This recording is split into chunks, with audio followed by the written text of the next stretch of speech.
ಇದು ರಾಜ್ಯ ಪೊಲೀಸ್ ಇಲಾಖೆಯ ಬಿಗ್ ಬ್ರೇಕಿಂಗ್ ನ್ಯೂಸ್. ಇದು ಡಿಜಿಟಲ್ ಯುಗದಲ್ಲೂ ಕೂಡ ಸೈನ್ ಇಲ್ಲದ ನೋಟಿಸ್. ಇದು ರಾಜ್ಯ ಪೊಲೀಸ್ ಇಲಾಖೆಯ ಬಿಗ್ ಬ್ರೇಕಿಂಗ್ ನ್ಯೂಸ್. ಡಿಜಿಟಲ್ ಯುಗದಲ್ಲೂ ಸೈನ್ ಇಲ್ಲದ ನೋಟಿಸ್. ಪೊಲೀಸರ ನಡೆಗೆ ಹೈಕೋರ್ಟ್ ಕೆಂಡಾಮಂಡಲ. ಅತ್ತಿಬೆಲೆ ಪೊಲೀಸರ ವಿರುದ್ಧ ಹೈಕೋರ್ಟ್ ಕಿಡಿ. ಡಿಜಿಟಲ್ ಸಹಿ ಇಲ್ಲದ ನೋಟಿಸ್ ನಂಬೋದು ಹೇಗೆ ಅಂತ ಪ್ರಶ್ನೆ ಮಾಡಿದ್ದಾರೆ. ಸೈನ್ ಇಲ್ಲದೆ ನೋಟಿಸ್ ನೀಡಿದ್ದಕ್ಕೆ ಕೋರ್ಟ್ ಫುಲ್ ಗರಂ ಆಗಿದೆ.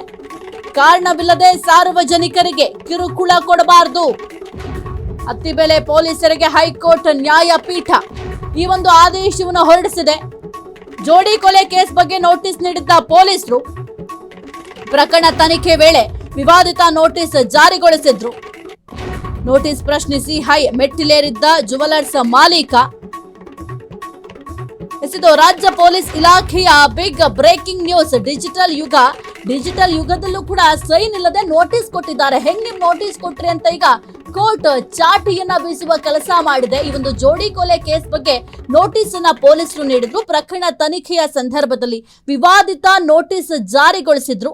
ನೋಟಿಸ್ ಅನ್ನ ಪ್ರಶ್ನಿಸಿ ಹೈಕೋರ್ಟ್ ಮೆಟ್ಟಿಲೇರಿದ್ರು ಜುವೆಲರ್ಸ್ ಮಾಲೀಕರು. ಇನ್ನು ನೋಟಿಸ್ ನೀಡಿದ ಅಧಿಕಾರಿಯ ವಿವರ ಯಾಕೆ ಉಲ್ಲೇಖಿಸಿಲ್ಲ ಅಂತ ಕೂಡ ಕೋರ್ಟ್ ಪ್ರಶ್ನೆಯನ್ನ ಮಾಡಿದೆ. ಅತ್ತಿಬೆಲೆ ಪೊಲೀಸರಿಗೆ ಈಗ ಹೈಕೋರ್ಟ್ ನ್ಯಾಯಪೀಠ ಕ್ಲಾಸ್ ತೆಗೆದುಕೊಂಡಿದೆ.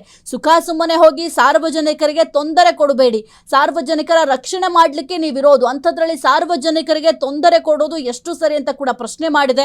ಇನ್ನು ಕಾರಣ ಇಲ್ಲದೆ ಸಾರ್ವಜನಿಕರಿಗೆ ಕಿರುಕುಳ ಕೊಡಬಾರದು ಅಂತ ಕೂಡ ಅತ್ತಿಬೆಲೆ ಪೊಲೀಸರಿಗೆ ಹೈಕೋರ್ಟ್ ನ್ಯಾಯಪೀಠ ಆದೇಶ ನೀಡಿದೆ. ಡಿಜಿಟಲ್ ಸಹಿ ಇಲ್ಲದೆ ನೋಟಿಸ್ ಅನ್ನ ಕೊಟ್ಟಿದ್ರಂತೆ. ಹಾಗಾಗಿ ಹೆಂಗ್ ನೀವು ನೋಟಿಸ್ ಕೊಡ್ಲಿಕ್ಕೆ ಸಾಧ್ಯ ಆಗುತ್ತೆ? ಮೊದಲು ಡಿಜಿಟಲ್ ಸಹಿ ಇರಬೇಕು. ಅಂಥದ್ರಲ್ಲಿ ನೀವು ಏಕ್ದಮ್ ಹೋಗಿ ನೋಟಿಸ್ ಕೊಡ್ತೀರಾ ಒಂದು ಸಹಿ ಇಲ್ಲದೆ ಅಂತಂದ್ರೆ ಅದು ಆ ಒಂದು ನೋಟಿಸ್ ಅನ್ನ ಹೆಂಗೆ ಸದ್ಯಕ್ಕೆ ನಂಬೋದು ಅಂತ ಕೂಡ ಪ್ರಶ್ನೆಯನ್ನ ಮಾಡಿದ್ದಾರೆ. ಇನ್ನು ಜೊತೆಗೆ ಅಫಿಡವಿಟ್ ಸಲ್ಲಿಸಲು ಕೂಡ ಅತ್ತಿಬೆಲೆ ಪೊಲೀಸರಿಗೆ ಡೆಡ್ಲೈನ್ ಕೂಡ ನೀಡಲಾಗಿದೆ. ಪ್ರಕರಣದ ಸಮಗ್ರ ತನಿಖಾ ವರದಿಯನ್ನ ಸಲ್ಲಿಸಲು ಸದ್ಯಕ್ಕೆ 2 ವಾರ ಗಡುವನ್ನು ಕೂಡ ನೀಡಲಾಗಿದೆ. ಇನ್ನು ತನಿಖೆ ಹೆಸರಲ್ಲಿ ಠಾಣೆಗೆ ಕರೆಸ್ಕೊಂಡು ಕಿರುಕುಳ ಕೊಡಲೇಬಾರದು ಅಂತ ಕೂಡ ವಾರ್ನಿಂಗ್ ಅನ್ನ ಕೊಟ್ಟಿದೆ. ಅಧಿಕಾರ ದುರುಪಯೋಗ ಮಾಡಿದ್ರೆ ಕಾನೂನು ಕ್ರಮವನ್ನ ತೆಗೆದುಕೊಳ್ಳಲಾಗುತ್ತೆ.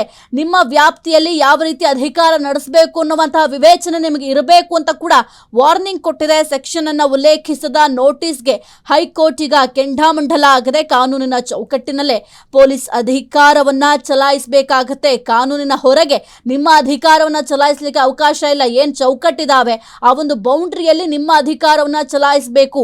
FIR ನಲ್ಲಿ ಹೆಸರು ಇಲ್ಲದವರನ್ನೇ ಟಾರ್ಗೆಟ್ ಮಾಡಬೇಡಿ. ಅತ್ತಿಬೆಲೆ ಪೊಲೀಸರಿಗೆ ಕೋರ್ಟ್ ನ್ಯಾಯಪೀಠ ಖಡಕ್ ಸೂಚನೆಯನ್ನ ಕೊಟ್ಟಿದೆ.